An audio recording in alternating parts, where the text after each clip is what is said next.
teachers of Reddit, what is the most traumatizing thing you've heard from a student? A few years ago we had a kid in our district commit suicide. He was at the magnet school, so a lot of the kids in my class had grown up with him, lived near him, and knew him quite well despite not going to school with him. We got the news the night it happened.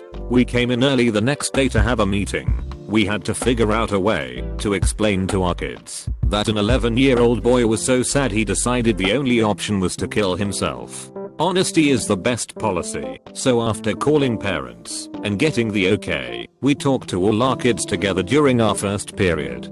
For the most part they handled it with maturity and empathy. The discussion turned to how we can help our friends and what signs to look for when someone is sad. One of my kids said, "You can't tell, you can never tell." I couldn't tell with my dad until he was gone. I found out from a counselor that my student had found his father after the man killed himself with a gunshot to the head.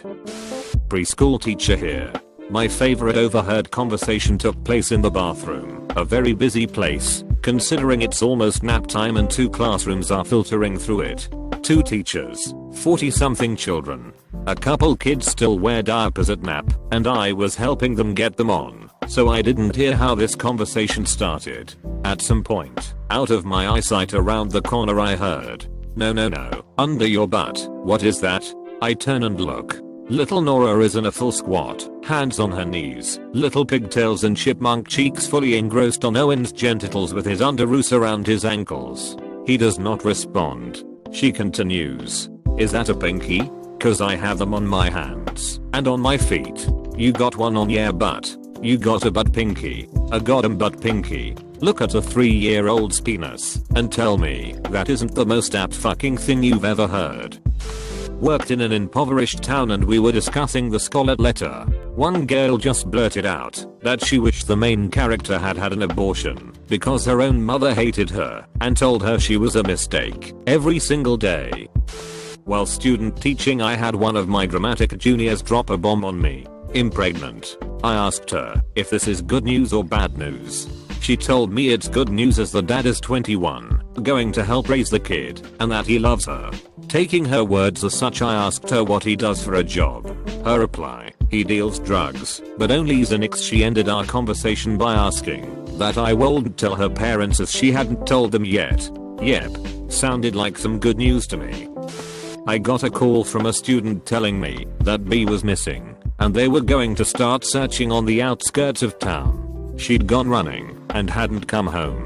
We all met in her neighborhood and divided into search teams. A couple hours later, we got the call to meet a central location. The same kid who had called walked over to me and told me they had found her body. It was one of my saddest experiences as a teacher. I had to call each kid in our class of 18 and tell them the news. If it wasn't for you, I'd be dead now. S was suicidal the day before, had a plan and everything. I was in the hall at the end of the day and stopped to chat with her. We talked for about 10 minutes about her day and then she walked away. Nothing out of the ordinary. It turns out that conversation was enough to give her reason to live one more day. We talked every day about basically nothing to keep her going until we could get her help. I'll never forget her face or the look she gave me when she said that. I cried like a baby too. I was walking a kid, 9Y/0, out to student pickup, and out of the blue he says, "I like my new daddy better than my old daddy." "Oh," I said. "Why is that?" "Because my old daddy tried to kill my mom, and also me. But it's okay. He's in jail now, and my new daddy is much nicer." Title: I schools, man. I teach ESL. I had a cute, petite Japanese woman as a student once. She told us about her first trip outside of Japan, to Malaysia or Philippines or some Southeast Asian country I forget now. She was walking down the street and some people in a van tried to talk to her, but she ignored them because she didn't know them. She told me she was very polite to them, but they kept trying to get her into the van and told her they would be her friend. Then they tried to grab her, but at that moment her friends arrived and the van drove off. She was very confused as to why the people in the van wanted her to get into it and wanted to be her friend. I just stared at her and was thinking, girl, you almost got kidnapped into sex slavery. She didn't seem to realize. I caught 2 year 8 students both still 12 years old, passing a note. One girl was giving advice to her friend about the blowjob she was apparently giving her boyfriend that weekend. The level of detail this girl gave was impressive yet terrifying for a child to know. I didn't know what a blowjob was at that age, let alone know the benefits of a finger or two up the ass. Needless to say, that was passed up to the child protection team. Sadly, no one was surprised when the expert gave birth aged 15. Same age her mother was when she was born. Two preschoolers in my class were arguing over a marker. Girl who got the marker snatched out of her hand by a little boy says, "I wasn't done with that yet. Give it back, and you can have it when I'm done." I was so incredibly proud of my student trying to problem solve that the boy's response to "is a problem to God" was completely unexpected. Professor here. Girl gave a speech in class about how at 18 a Marine bought her 13 shots of tequila. She'd never had a drink in her life. She told her rape story. It was powerful and heartbreaking. She was a virgin, and she said no one besides the police and her mom knew the story, and she thanked us for listening, said she wanted to tell someone, and felt comfortable in my speech class. Ended by giving all the girls in my class advice on being careful at parties. About once a semester a dumbass freshman will announce in class, "Yeah, I pay your salary." That never goes well. Taught in the Basque Country in northern Spain. They are still getting used to the concept of black people there. The biggest football club in Bilbao where I worked is Athletic Bilbao. They have a black guy playing for them. Born and raised in Bilbao. I had an 8-year-old kid say Inaki Williams is a good player, but I don't like him, because he's a black. Oh Mattia, you racist fuck. Every day there was something new. First day as elementary guidance counselor, walking a second grader to my office to talk to her B/C teacher says she won't pay attention. As we are walking I ask, "If you could have 3 wishes, what would they be?" She said, "I wish my daddy didn't go away. I wish that lady didn't get shot dead next door last night. And I wish I could get a job, so my mama's car wouldn't get possessed." Sick. I knew I really couldn't counsel her into paying attention anytime soon. So I just took her to my office and let her draw me pictures for a while, and talk about whatever she felt like sharing. Not really a teacher, but I did have a free period one year, and happened to be a teacher's aide. Overheard some small snippets of conversation regarding guns and bombs and stuff. Totally blew it off, assuming the kids were just talking about some video games or something. Now, these were kind of off the wall type kids. Trenchcoat Mayfair members through and through, so I decided to listen in on their next conversation a little bit closer. I hear some more stuff along the lines of, "Yeah, if you get them all in the lunchroom you can take them all out really easily." I corner one of them after class and confront him, and this kid freaks the fuck out. He starts talking like an auctioneer, getting words off as fast as possible. Apparently, they weren't talking about murdering an entire school, just zombie apocalypse survival techniques. It's good I didn't get some real staff involved, or this would have to have been posted in Tifu. It seems I had been given a nickname, Charlo, so I would hear that word every now and then during class, but I never thought they would be referring to me until I noticed I was hearing that word with every single group of students I was teaching. Eventually I heard a student saying Charlo sucks. I put him on spot until he confessed he was referring to me. I didn't hear this, but it's more of what the student did. I'm a special education teacher. We have students use the reflection room for escalated behaviors. It's basically a mat padded room for when students become aggressive. One student went in there and tried to hang himself on the door handle using his shoelace. Teacher stopped him for obvious reasons, but he was so fast at tying the shoestring around his neck and onto the door handle. Poor kid was a 4th grader. He's fine, but I mean, how does a 4th grader even think of doing that? So sad. I used to teach in a super fucked up in a city school. In my first year of teaching, I overheard one of my 2nd graders say, "Don't drop the soap." I interjected and said, "You shouldn't say that. You don't know what that means."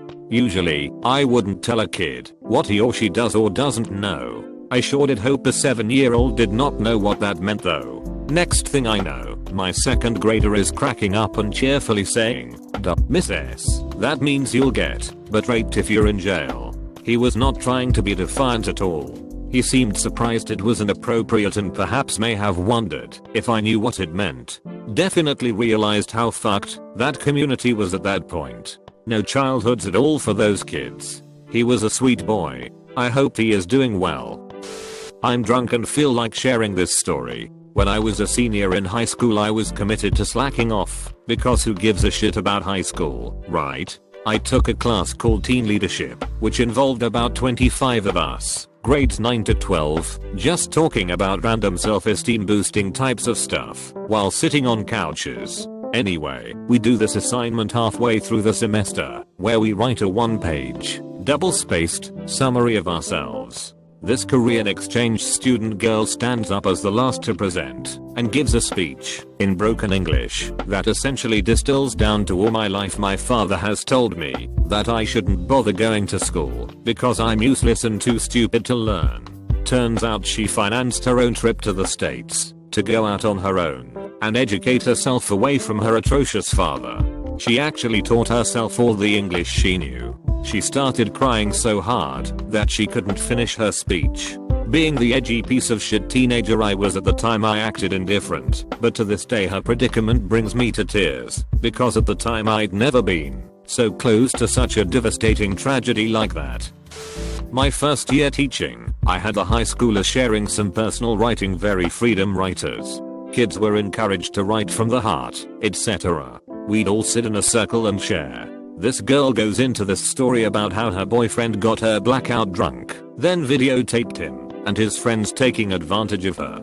As she reads this out loud to the class, I'm only thinking about my responsibilities as a mandatory reporter.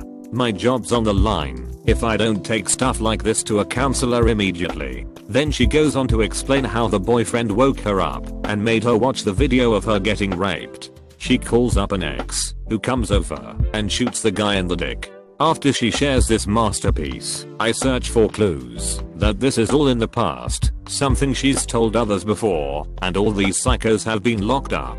She just goes nope and makes it seem like this is the first time she's told anyone. I take her writing to a counselor. The next week, I get called into a meeting for her. I'm expecting this long report about sexual abuse, mental stability, and stuff, but her dad just wanted to make sure her grades were okay. I had a student write me a letter. She clearly had a crush on me, but I really brushed it off as nothing as much of a childhood crush. Her letters began to get more and more intimate. One of them entailed using scientific equations, and how like science we should have chemistry and create new element. I put that letter forever away, so I wouldn't have to go to jail. I was a brand new high school teacher in a ghetto part of town. It was my first year teaching math, and I thought I could really make a difference. I was naive and thought that with enough patience and understanding, I could break through some of the kids and help them pass high school and maybe even to college. Well, I had a particularly troubled student. His name was Daniel. He was bullied because he was poor and gay. It broke my heart seeing him try to express himself artistically with his art and his clothes, because some shithead bully would always tear his pages and rip them up. Nothing infuriated me more than seeing no one doing anything, and that no one cared besides myself. Even the principal didn't give a shit. There was one day where he told me something I would never forget. It's okay if they pick on me or call me names. I know one day I'll be successful and that I'm beautiful. You remind me a lot of my dad. He always took time to ask about my day and beat the shit out of me with a pair of jumper cables. Well, I'll see you next year. You've really helped me when no one would. Sadly, he didn't return the following school year, but I'll always remember you, Daniel. I teach at a Title I school district, urban core, poor neighborhood. I hear stuff all the time that I probably should regard as shocking, but honestly I guess I've grown accustomed to it. A couple of examples that come to mind. Juniors, 16 to 17, that are pregnant with their second kid. Homelessness. I guess I come across as someone easy to open up to because they launch into full out stories about where they have been staying, friends, family, cars, bus stops, just roaming until morning when they can come to school, how they have been getting by. Thank God for Title I schools receiving free breakfast, lunch, and dinner. Students getting shot. One of my students is going to be released from the hospital in a few days. Another of my students is his sister. He was in ICU for several days following a shooting. Endless cursing at anyone and everyone. For anything. Example, me, good morning. Student, fuck you but you don't know me, get out of my fucking face. While this is not something I've heard but rather seen, girl fights. Horribly violent and bloody girl fights. They will rip chunks of hair out of people's scalps with skin still attached. They will gouge people's faces with their nails. And they do not care if you are the person they are fighting, or a teacher/cop trying to break them up. They will keep fighting that way.